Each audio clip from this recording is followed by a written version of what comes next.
For most Americans, the story begins in 1979 with the Iranian Revolution and the hostage crisis. A group of revolutionary university students took over the American embassy in Tehran and held 52 diplomats hostage for 444 days. To help burn this into the American narrative, the news show Nightline was created with a nightly tally of the number of days since the crisis started. But to really understand, we have to go back to 1953, which is where the story begins for most Iranians. This was the year that the U.S. overthrew Iran's democracy and installed the Shah, a pro-U.S. dictator. In 1951, Dr. Mohammad Mossadegh was the first elected official who was appointed as Prime Minister of Iran by popular demand. He saw that the wealth needed to build Iran was leaving the country because over the past 50 years its vast oil reserves were under British control at the hands of the Anglo-Iranian Oil Company, later to become BP or British Petroleum. So Mossadegh became hugely popular for nationalizing the oil industry and taking back the oil. Hugely popular at home, but quite unpopular with the British government. Britain took Iran to the World Court over the matter and lost.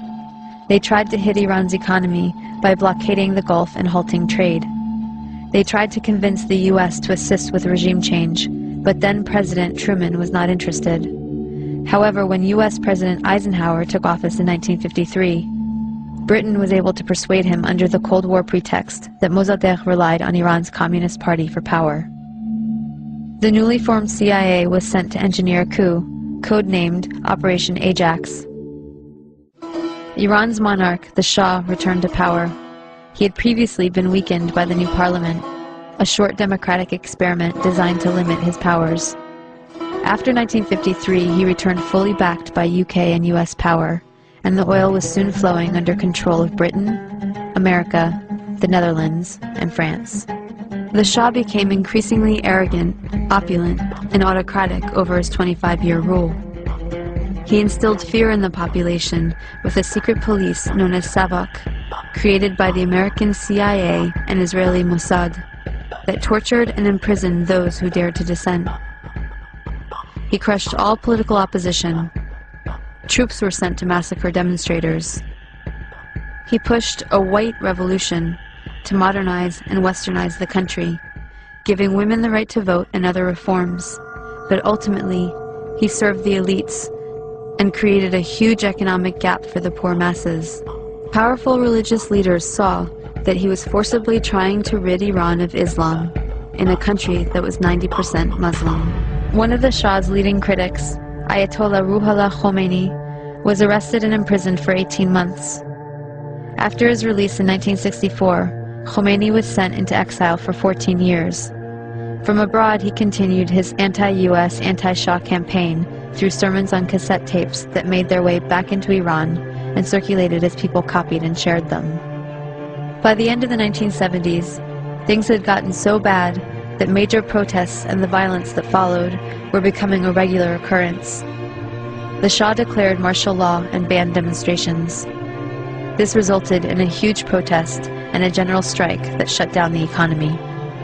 Soon over 2 million people flooded a public square in Tehran, demanding to remove the Shah and for Khomeini to return, and that is exactly what happened. One important thing to note is that the CIA orchestrated the 1953 coup out of the very same American embassy in Tehran that was later the site of the hostage crisis, right after the Shah was overthrown by popular revolution in 1979. The students were convinced that once again, the U.S. had plans to overthrow their revolution. In fact, U.S. President Carter did send a NATO general to instigate a military coup, but it failed.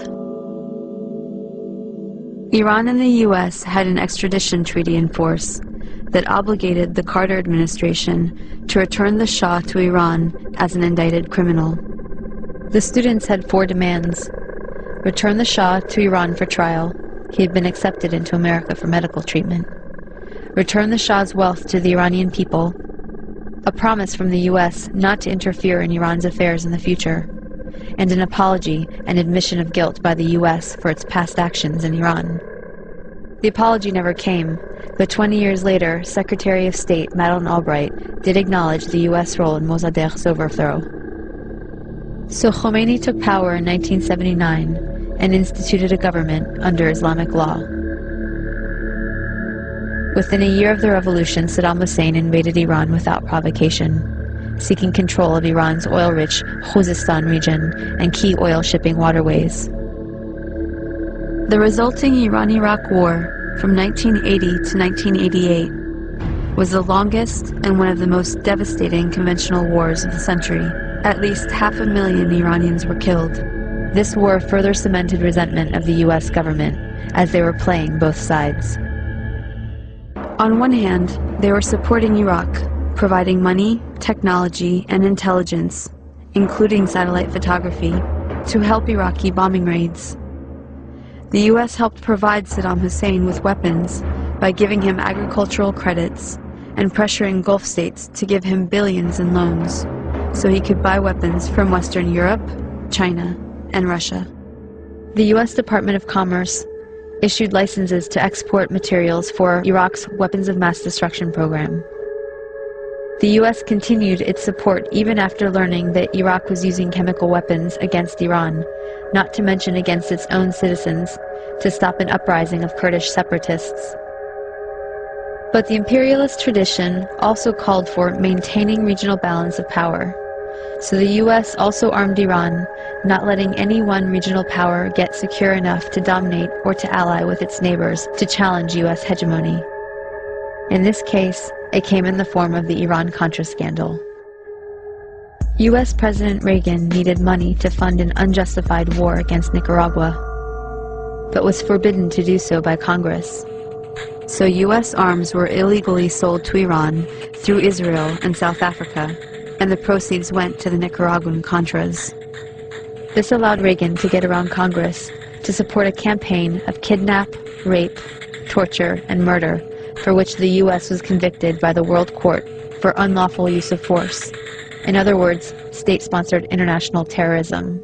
The ruling was ignored. Khomeini died in 1989, shortly after the war ended. He promised democracy, but essentially had become the next dictator.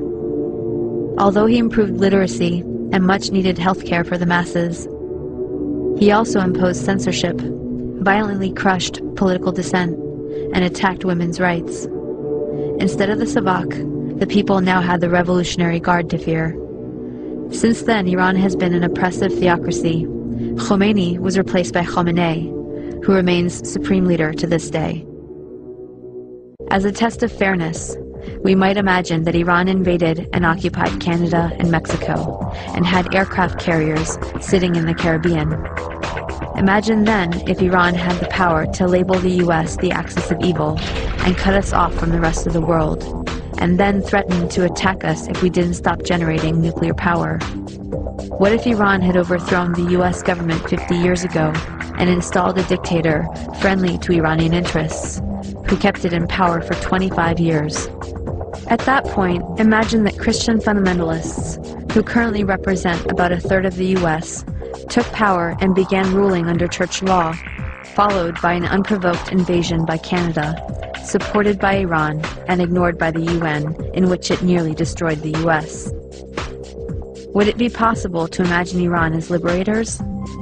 Would Iran be justified in attacking if the US government helped Christian fundamentalists in Canada to take up resistance? Would it be justified to hate and fear all Christians because of the ones that took and abused power in this context? This is not about good guys and bad guys. Both the American and Iranian governments are working against the interests of the people. But the deadly game of chicken was begun by the US, and the US has the power to end it.